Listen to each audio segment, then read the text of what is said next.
दोस्तों आज की इस वीडियो में हम पढ़ेंगे अलेक्जेंडर पोप की एक बहुत ही famous poem an essay on man.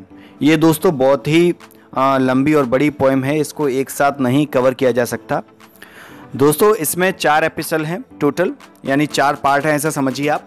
और आज की इस वीडियो में हम फर्स्ट एपिसोड को डिस्कस करेंगे, यानी उसके 16 लाइन्स को डिस्कस करेंगे।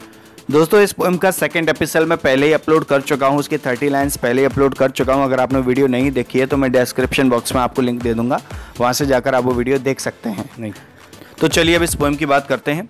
दोस्तों इस पोएम को पब्लिश कराया गया था 1733 से 1734 के बीच में, गुमनाम रूप से अलेक्जेंडर पोप ने इसको पब्लिश कराया था। और इस पोएम को लिखा गया है हेरोइक कपलेट में।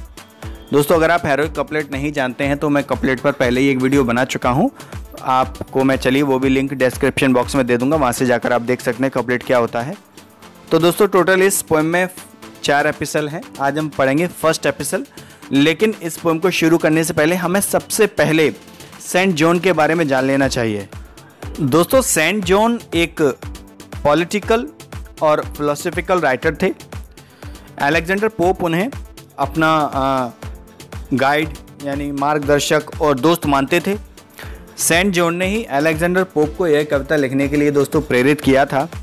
और इस पोएम को लिखने के लिए किसी भी प्रकार की कोई भी मटेरियल की अगर ज़रूरत थी तो सेंट जॉन ने ही अलेक्जेंडर पोप को वो सारा मटेरियल प्रोवाइड कराया था। तो दोस्तों अलेक्जेंडर पोप ने सेंट जॉन के विचारों को ही इस कविता में परिवर्तित कर दिया है। और ये जो फर्स्ट एपिसोड हम लोग पढ़ने जा रहे हैं तो अलेक्जेंडर पोप ने सेंट जॉन को संबोधित करते हुए लाइन्स कही है, यानी ये जो लाइन्स कही है ये अलेक्जेंडर पोप सेंट जॉन से कह रहे हैं। तो चलिए अब पोएम को शुरू करते हैं। दोस्तों इसका जो फर्स्ट एपिसोड है यानी जो पहला भाग है वो ब्रह्मांड के संदर्भ में मनुष्य का अध्ययन करता है, और दूसरा भाग मनुष्य को उसके विषय में बताता है। तीसरा भाग मनुष्य व समाज का अध्ययन करता है। चौथा भाग मनुष्य व उसके प्रसन्नता के उद्देश्य पर प्रकाश डालता है। लेकिन आज हम पढ़ रहे हैं फर्स्ट एपिसोड, तो चलिए लाइन बाय लाइन इस पोएम को समझते हैं।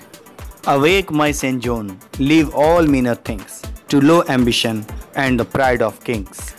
तो यहाँ अलेक्जेंडर पोप अपने दोस्त से कहते हैं कि उठो मेरे दोस्त सेंट जॉन उठो, और ये जो सारी बेकार की मतलबी जिनका कोई मतलब नहीं, इन सभी चीज़ों को छोड़ दो। मतलब अपने अंदर जो भी बुराइयां तुमने छुपा रखी हैं, इन महत्वाकांक्षाओं को पूरा करने के लिए, जो भी तुम्हारे अंदर इच्छाएं हैं उनको पूरा करने के लिए, जो भी तुम्हारे अंदर बुराई है उन सबको छोड़ दो। और ये बेकार का अभिमान करना भी छोड़ दो, जो राजाओं की तरह तुम अभिमान कर रहे हो, ये भी सब बेकार की चीज़ें, इन सब चीज़ों को छोड़ दो। तो देखिए यहाँ लिखा है, ये जो आप देखेंगे लिखा है मीनर। मीनर का दोस्तों मतलब होता है कंजूस, कोई गंदा, कोई नीच, मतलब है ना बेकार चीज़ें, ऐसा समझिए आप। चलिए आगे लाइन देखते हैं। लेट्स, अब देखिए ब्रैकेट में लिखा है, since life can little more supply than just to look about us and to die. पहले दोस्तों इतना मतलब समझ लेते हैं, ये जो ब्रैकेट में लिखा है तो यहाँ पर पोप कहते हैं सेंट जॉन से, क्योंकि मेरे दोस्त ये जो जीवन है वो हमें बहुत कुछ दे सकता है। ऐसा नहीं है कि हमने जन्म लिया और बस मर गए, हमें कुछ करना नहीं, ऐसा नहीं है। ये जीवन हमें बहुत कुछ दे सकता है, इसलिए अपने आप को पहचानो, अपने अंदर देखो कि हम क्या कर सकते हैं, हमें अभी बहुत कुछ करना है।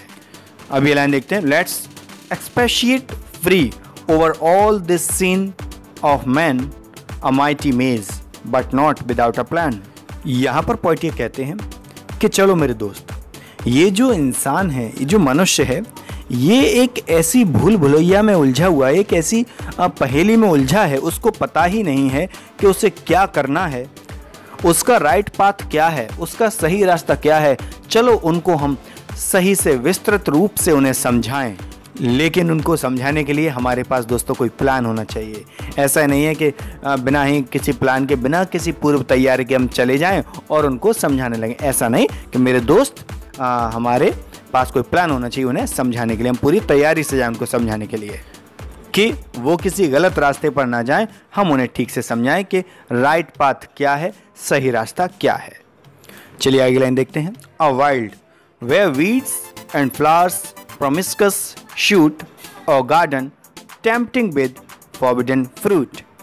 यहाँ पॉइंट कहते हैं कि जैसे मान लीजिए एक जंगल है, उसमें फ्लावर्स और दोस्तों ये लिखा है वीड्स, इसका मतलब होता है अनवांटेड प्लांट्स, जैसे फ्लावर्स के चारों तरफ या पौधों के चारों तरफ वो जो घास उगाती ना जिसका कोई मतलब नहीं है वो। तो जैसे कि मान लीजिए जंगल है, वहाँ पर फूल और ये अनवांटेड प्लांट एक प्रॉपर वे में नहीं है, ऐसे ही उगाए हैं, ऐसे ही चारों तरफ फैल गए हैं। या एक बगीचा है जो कि हमें अपनी तरफ लुभा रहा है, अपनी तरफ आकर्षित कर रहा है, अपने किससे, फॉरबिडन फ्रूट से। दोस्तों ये फॉरबिडन फ्रूट जो है एक बिब्लिकल फ्रेज है जिसका मतलब होता है मना करना, कि ये काम आपको नहीं करना है। तो कहने का मतलब ये है कि ये जो समाज है और उसमें रहने वाले ये जो इंसान हैं ये प्रॉपर तरीके से नहीं चल रहे हैं, इनको पता ही नहीं है कि सही काम क्या है। और जैसे दोस्तों ये फॉरबिडन फ्रूट का मतलब है यानी जो गलत काम होते हैं वो हमें अपनी तरफ आकर्षित करते हैं, लेकिन हमें उनसे बचना है, उनसे बचकर निकलना है। मतलब दोस्तों आप ये तो जानते होंगे जैसे कोई गलत काम होता है हमें उससे फ़ायदे तो बहुत होते हैं, लेकिन हम ये जानते हैं कि हम ये गलत कर रहे हैं और वो फिर भी हमें अपनी तरफ आकर्षित करते हैं गलत काम कि आप करिए आपका फ़ायदा होगा। तो उसी हिसाब से यहाँ पर लिखा हुआ है टेम्पटिंग विद फॉरबिडन फ्रूट, यानी इस गार्डन में यानी इस समाज में ये बुराइयां हैं, हमें अपनी तरफ आकर्षित करती हैं, लेकिन हमें बचकर रहना है।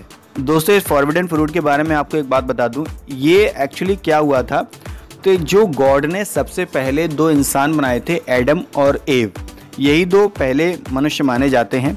तो गॉड ने इनको एक गार्डन में भेज दिया था कि आपको यहाँ रहना है, लेकिन गॉड ने ये भी मना किया था कि यहाँ पर ये एक ट्री है, इस पर ये फ्रूट्स लगे हुए हैं जिनको आप, ये लिखा हुआ है फॉरबिडन फ्रूट, ये आपको नहीं खाने हैं, अगर आपने खा लिया तो ये बहुत गलत हो जाएगा, आपसे पाप हो जाएगा। तो इसीलिए इस फॉरबिडन फ्रूट का मतलब है जैसे कि हमें कोई काम नहीं करना है। चलिए अब आगे देखते हैं। दोस्तों आगे बढ़ने से पहले कुछ यहाँ पर टफ वर्ड्स हैं, उनको मैं क्लियर कर देता हूँ। जैसे आप यहाँ देखेंगे एक्सपेशिएट, इसका मतलब है विस्तृत रूप से कहना या ठीक से समझाना।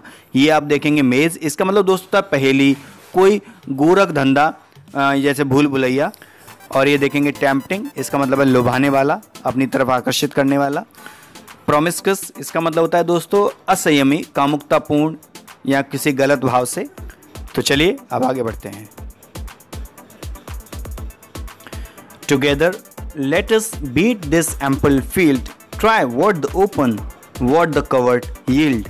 यहाँ पर अलेक्जेंडर पोप अपने दोस्त से कहते हैं यानी सेंट जॉन से कहते हैं कि चलो हम दोनों एक साथ मिलकर ये जो इतनी बड़ी दुनिया है, इतना बड़ा समाज है, इसमें जो भी कोई गलत रास्ते पर है उनको जाकर समझाते हैं, सही रास्ते पर लाते हैं। जो दिख रहे हैं उनको भी सही रास्ते पर लाना है, सही तरीके से उनको समझाना है। जो नहीं दिख रहे हैं, छिपे हुए हैं, उनको भी ढूंढकर हमें सही रास्ते पर लाना है। मतलब ये जो बुराई फैली हुई है पूरे समाज में, पूरे क्षेत्र में, उसको हराकर अच्छाई की जीत करानी है, ऐसा समझिए आप। चलिए आगे लाइन देखते हैं। The latent tracts the giddy heights explore of all who blindly creep or sightless सोर। यहाँ पर पॉइंट कहते हैं कि चलो ये जो ऐसे क्षेत्र हैं जो बिल्कुल विकसित नहीं हैं, उनको कुछ पता ही नहीं है कि अच्छा क्या है बुरा क्या है, ऐसे लोग हैं जो अंधे होकर आगे बढ़ रहे हैं, रेंग रहे हैं, उनकी मति बिल्कुल शून्य हो गई है, ऐसे लोगों को हमें ढूंढकर समझाना है, सही रास्ते पर लाना है। दोस्तों ये जो जैसे लिखा है साइटलेस, इसका मतलब होता है अंधा, और ये ब्लाइंडली ये भी अंधा, और लेटेंट मतलब अविकसित, अप्रकट, और दोस्तों ये ट्रैक्ट्स मतलब क्षेत्र, और ये दोस्तों गिडी, गिडी का मतलब होता है घबराने वाला, जैसे जिसकी मति शून्य हो गई हो, ऐसे लोग। चलिए आगे की लाइन देखते हैं। Eye nature's walk shoot folly as it flies and catch the manners living as they rise. यहाँ पर दोस्तों पॉइंट कहते हैं कि आय का मतलब यहाँ पर दोस्तों है देखना। पोएम में एग्जैक्ट वर्ड्स नहीं लिखे होंगे, हमें खुद ही सेंस लगाना पड़ता है। तो आय का मतलब है देखना। यहाँ पर नेचर्स वॉक, प्रकृति की चाल को देखो। दोस्तों ऐसा माना जाता है कि प्रकृति सबसे अच्छी टीचर है। तो आय नेचर्स वॉक, प्रकृति की चाल को देखो, shoot folly as it flies, और अपनी गलतियों को जज करो और उन्हें हटाओ, यानी प्रकृति से अच्छी चीज़ें ग्रहण करो, उनसे सीखो, प्रकृति से सीखो, और जो हम गलतियां कर रहे हैं उनको सबको हटा दो। And catch the manners living as they rise, और प्रकृति से अच्छी अच्छी बातें ग्रहण करो, यानी अच्छे मैनर्स, यानी गुड थिंग्स, यानी गुड मैनर्स प्रकृति से ग्रहण करो और उनको आगे बढ़ाओ। मतलब जिस तरीके से प्रकृति हमें सिखा रही है, आगे बढ़ रही है, उसी तरीके से अच्छी अच्छी बातें सीखकर आगे बढ़ो, सही राह पर चलो। चलिए आगे लाइन्स देखते हैं। Laugh where we must, be candid where we can, but vindicate the ways of God to man. इसका मतलब है जहाँ हमें खुशी मनानी चाहिए वहाँ हमें ज़रूर खुशी मनाएं, जहाँ हमें निर्भीक साफ दिल का बनना चाहिए वहाँ हम निर्भीक और साफ दिल के बने। मतलब दोस्तों ऐसा नहीं है कि जैसे मान लीजिए आपको हंसना है, मान लीजिए आपको हंसने का मन कर रहा है लेकिन कोई मर गया आप वहाँ हंस रहे हैं, ऐसा नहीं है। मतलब जहाँ हंसने की स्थिति हो वहाँ हमें खुशी मनानी चाहिए, ऐसा कि नहीं कि दुखी मनाएं। और लेकिन जहाँ हमें साफ दिल का बनना चाहिए, निर्भीक बनना चाहिए, वहाँ हमें निर्भीक बनना चाहिए, साफ दिल का बनना चाहिए। ये दोस्तों लिखा है कैंडिड, इसका मतलब होता है साफ दिल का या निर्भीक। But vindicate the ways of God to man, मतलब हमें भगवान के रास्ते से अलग नहीं करना चाहिए। जो ईश्वर ने हमें सिखाया है कि हमें हमेशा अच्छी राह पर चलना चाहिए, उस राह से हमें नहीं हटना चाहिए, उसी राह को फॉलो करना चाहिए। मतलब कहने का ये दोस्तों, जो भगवान ने हमें रास्ते दिखाए हैं, अच्छी राह पर चलना सिखाया है, हमें उनकी रक्षा करनी चाहिए और दूसरे इंसानों को भी हमें समझाना चाहिए, आदमी को भी अच्छी राह पर लाने के लिए प्रेरित करना चाहिए।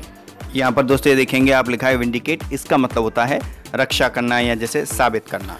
मतलब फाइनली दोस्तों हम ये कह सकते हैं कि इस पोएम में अलेक्जेंडर पोप ने अपने दोस्त से ये कहा है कि चलो मेरे साथ उठो और ये बेकार की बातें, बेकार के काम और जो बेकार की आदतें हैं, मतलबी चीज़ें सबको छोड़ो और मेरे साथ आगे बढ़ो। हम दोनों मिलकर समाज को सुधारते हैं, जो भी गलतियाँ आ रही हैं उन सबको ठीक करते हैं और जो लोग गलत रास्ते पर हैं उनको भी समझाकर ठीक रास्ते पर लाते हैं और इस दुनिया में भगवान के अस्तित्व को साबित करना चाहिए। तो दोस्तों उम्मीद करता हूँ ये लाइन्स आपको समझ में आ गई होंगी। तो चलिए मिलते हैं अगली वीडियो में। Thank you.